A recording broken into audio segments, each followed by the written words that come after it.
get to have another Sunday school fireside chat with you today. Hope all your quarantine days are going well. Ours are pretty good, minus a few bumps. I do find myself sometimes humming "If You Chance to Meet a Frown." But we hope you're doing good. In case you're not, I wanted to share something that King Benjamin says. He has a secret to turning all of our frowns upside down. He says in Mosiah chapter 2, verse 41, "And moreover, I would desire that you should consider on the blessed and happy state of those that keep the commandments of God. For behold, they are blessed in all things." I was reading that and immediately I thought, I am doing everything I can to keep the commandments, but I still want more happiness and peace. And then I had to pause and think, wait, am I really doing everything I can? And of course, the humble me has to come out and say, no, you're probably not. So something I'm doing this week, and I would like to invite you to do as well, is ponder about the commandments of God and think of one commandment that you can keep with more valiance. Because I know that as we keep the commandments, we will be blessed, we will be happy, and we will receive peace. Hey, thank you, Amy, for that insight and invitation. I hope you guys take her up on that. So I want to add one more thing from King Benjamin's address. So chapters 1 through 3, right? I'm going to focus on 3, which is all from an angel directly. We give King Benjamin the credit, which he deserves, but he's actually just quoting an angel that woke him up the other night.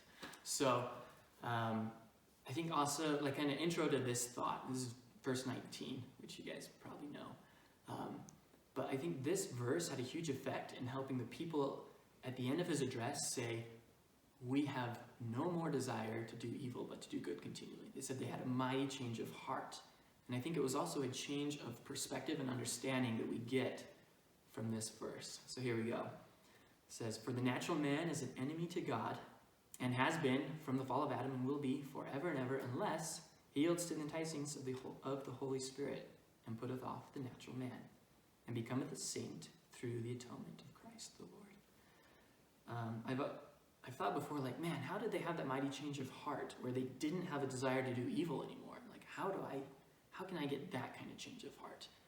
And I think it's the perspective of, okay, yeah, they maybe had evil desires sometimes after that. They were still tempted by things, but they understood where those desires came from, that they weren't from themselves. It wasn't that they were evil, right? But they understood the natural man gives us temptations.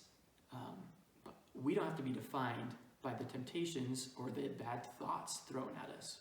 If a bad thought comes to my mind, I can choose to reject it, right? Putteth off the natural man. For me, that was a pretty empowering to understand because I didn't feel like I had to have my identity defined by my temptations, my weaknesses. My identity can be defined how I choose to be defined by. And I choose to be defined as a son of God who wants desperately to become like my Heavenly Father. And sometimes I stumble and fall, but I recognize where all my temptations come from. And it's not me, right? Those bad thoughts, I don't have to feel ownership of them as long as I choose to put them off, right? As I try and fight them, then I am doing what my Heavenly Father wants me to do. And so for me, that's an empowering thought and understanding. So I don't have to feel guilty for the fact that I had a bad thought or that I was tempted. I can just know that I'm trying to fight it, and I can use the atonement to become a saint. And then we can consider the blessed and happy state of those who keep the commandments of God, as Amy said, or those who keep trying to keep the commandments of God.